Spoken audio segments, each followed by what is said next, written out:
एक चीज हमेशा ध्यान रखना, मैं ये पहले भी कई बार बोल चुका हूं और आपका जब तक सिलेक्शन नहीं होगा तब तक आपको याद दिलाऊंगा कि जो चीजें लोगों को करना आती है और अगर वही आपको भी करना आती है तो आपने कुछ अलग नहीं करा, आप सिलेक्शन नहीं ले पाओगे।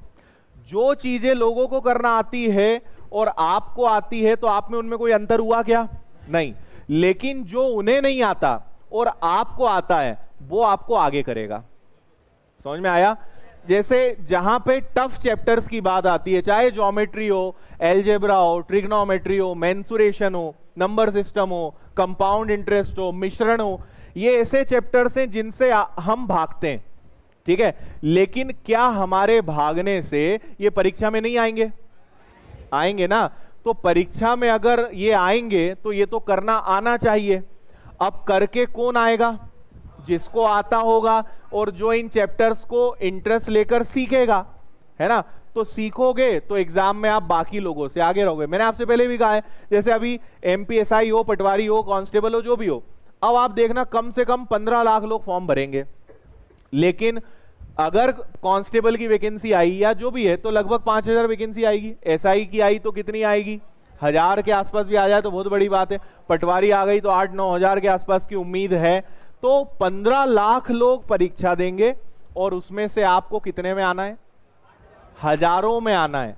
तो आपको कुछ ऐसा काम करना पड़ेगा, अपनी रणनीति या अपनी टेक्निक ऐसी बनानी पड़ेगी कि आप 15 लाख में से हजारों में आए। तो आपको वो चीजें सीखनी पड़ेंगी जिससे लोग भागते हैं, जिससे बाकी स्टूडेंट भाग रहा है लेकिन आपको वो करना आता है। समझ आ रही है बात? मैं आपको क्या सिखा रहा हूं कि लोगों से अलग कैसे बनते हैं, है ना।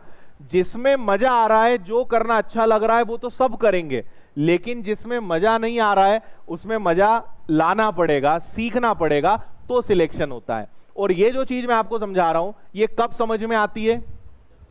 परीक्षा देकर जब आ जाते हैं उसके बाद आते से कई लोग तो ऐसे गिर पड़ते हैं पैरों में कि सर आप बताओ क्या करना है। तो मैं वही बताता हूं जो आपको अभी बता रहा हूं। समझ में आया? मैं उसको क्या बोलता हूं, जो जो करके नहीं गए थे, जिन जिन चैप्टर्स को नहीं सीखा था उनको सीख लेना, हो जाएगा सिलेक्शन। क्योंकि वो बोलता है सर वो जिन जिन चैप्टर से डर लगता था ना वो सब आ गए थे। तो वो तो पहले से पता है कि आना ही है भाई। अगर मैथ्स में 30 चैप्टर हैं तो 30 चैप्टर्स आएंगे और एक तो शिफ्ट वाइज एग्जाम होता है ना। तो हो सकता है कि आपकी शिफ्ट में ज्योमेट्री के 4 सवाल आए, अगली शिफ्ट में 8 सवाल आ गए। शिफ्ट में तो यही चलता है, किसी शिफ्ट में ज्योमेट्री का एक भी नहीं आया। तो आपकी शिफ्ट में कौन से चैप्टर का क्वेश्चन आएगा आपको पता है क्या? तो इसका मतलब सब पढ़ के जाना पड़ेगा। और शिफ्ट वाइज परीक्षाओं में ऐसे धोखे होते हैं कि एक एक चैप्टर से, जैसे अभी आपने कांस्टेबल के एग्जाम में देखा होगा कि जहां उन्होंने पकड़ा रिमाइंडर शेषफल वाले पकड़े तो शुरुआत में एक एक शिफ्ट में 8-8 सवाल, है ना, वही चल रहे हैं। अब आप सोचो कि जिसको वो जो नहीं पढ़ के गया होगा उसका क्या हुआ होगा? वो सीख पाया क्या? नहीं सीख, मतलब वो सिलेक्शन ले पाया क्या? नहीं। अब वो बाहर आके क्या बोला, सर वो पढ़ के ही नहीं गए थे हम तो आप एक बात समझिए, अगर एक बार में सिलेक्शन लेना है, बाकी लोगों से अलग आपको होना है और लाखों से हजारों की यात्रा तय करनी है, तो हर चीज आपको आनी चाहिए। सबसे बड़ा मूर्ख इंसान वो जो ये सोचे कि ये परीक्षा में आएगा और ये नहीं आएगा। ये लोग जीवन भर परेशान रहते हैं और ये असफलता का रिकॉर्ड बनाते हैं। ठीक है, सर 6 एग्जाम दे दी, एक में भी नहीं हुआ। तो ये तुम बड़ाई कर रहे हो कि अपनी बुराई कर रहे हो? बताओ यार, 6 एग्जाम दे दिए, एक में नहीं हुआ, तो कुछ सीखो ना, है ना। लेकिन ये लोग इतने चैलेंजिंग होते हैं कि करके तो वही आएंगे जो अपने को आता है, और जो नहीं आता वो तो हम कभी नहीं सीखेंगे। तो नहीं सीखोगे तो रिकॉर्ड पे रिकॉर्ड बनते जाएगा। फिर आखिरी में क्या बोलते हैं, गवर्नमेंट जॉब मिलती नहीं आजकल, तो है ना। गवर्नमेंट जॉब में सिलेक्शन लेना भैया बहुत टफ, मेरी तो किस्मत ही बेकार थी, है ना। मेरे तो घर वाले बेकार और ये बेकार, सर बेकार, आदित्य सर ने बहुत बेकार पढ़ाया, है ना।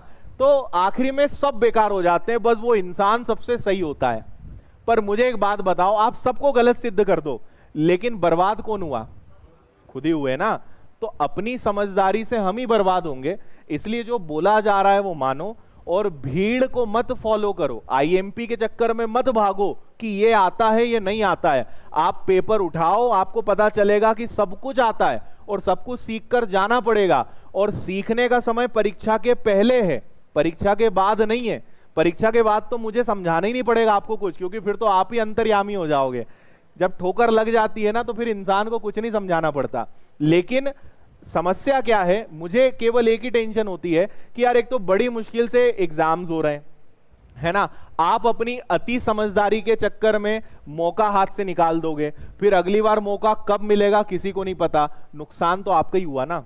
इसलिए अति समझदार ना बनो, समझदार बनो, है ना। एक फेयर थिंकिंग आपकी होनी चाहिए, क्लैरिटी के साथ पता होना चाहिए क्या हमारे लिए अच्छा है, क्या हमारे लिए बुरा है। इन शॉर्ट एक ही बात याद रखो कि हर चीज सीखनी पड़ेगी, क्योंकि आपके कॉम्पिटिटर्स केवल इतने लोग नहीं है ना, आपके कॉम्पिटिटर्स लाखों में, 15 लाख में मैं बता रहा हूं, सारे 15 लाख पढ़ने वाले तो नहीं होते हैं, लेकिन 15 लाख में असली में आप देखें तो 1 से 2 लाख तो पढ़ने वाले हैं जो आपकी टक्कर गए या आपसे भी ज्यादा हैं। तो आपको वो लोग हमेशा दिखते रहने चाहिए कि, और ये अदृश्य लोग हैं, ये आपको दिखाई नहीं दे रहे हैं, लेकिन ये कब दिखाई देंगे, सीधे रिजल्ट में, जब आपका नाम बहुत नीचे हो और आपको लगेगा अरे बाप रे इतने लोग ये कहां से आ गए, तो वहां समझ में आता है कि, और क्या होता है, कुएं के मेंढक मत बनो कभी, है ना। हम जैसे यहाँ पे, अरे मेरे साथ वाला भी तो नहीं पढ़ता, ये भी तो घूमता फिरता रहता है, ये भी तो संडे को क्लास नहीं आता तो मैं क्यों आऊं, है ना।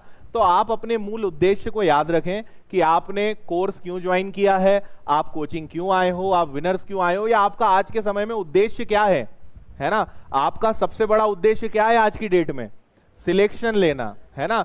वही आपको दिन रात दिखना चाहिए। संडे जीवन में हमेशा आएंगे, सरकारी नौकरी मिलेगी तब भी, नहीं मिलेगी तब भी, आराम जीवन भर करना है, लेकिन पढ़ने का और मेहनत करने का समय अभी है ना। तो कई लोग सोचते हैं सोमवार से शनिवार पढ़ लिया, एक दिन आराम देना चाहिए। नो डाउट आपको संडे आराम देना चाहिए, लेकिन आराम देने का अधिकार तब है जब 6 दिन मेहनत तो करो, ठीक है। सोमवार से शनिवार कोई मेहनत नहीं, लेकिन सर वो संडे का आराम करना पड़ता है। अरे जब दिमाग कोई नहीं चला रहे तो आराम देके क्या कर लोगे उसको, आराम तो रोज ही दे रहे हो।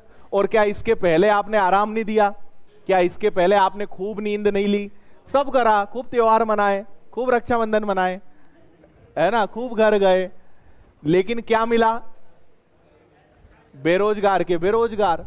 तो उसके लिए असली में जिम्मेदार हम स्वयं होते हैं, है ना। तो थोड़ी सी सोच बदलिए, तरीका बदलिए, और आपका हमेशा एक ही टारगेट होना चाहिए कि आपको लाखों में अकेले खड़े होना है, लाखों में अपनी पहचान दिखनी चाहिए, है ना। और उसके लिए भाई हर व्यक्ति चाहता है कि मैं हर बाकी लाखों लोगों से अलग दिखूं, तो अलग दिखने के लिए अलग करना भी तो पड़ेगा।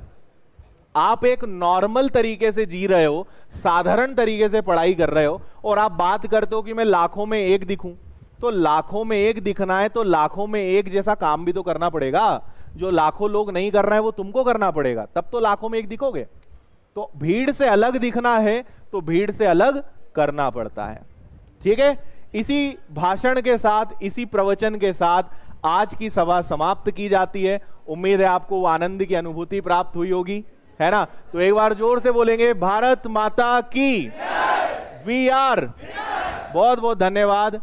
कपड़े धोइए, खाना खाइए, अपने बचे कुछ काम निपटाइए। Thank you, tata, bye bye.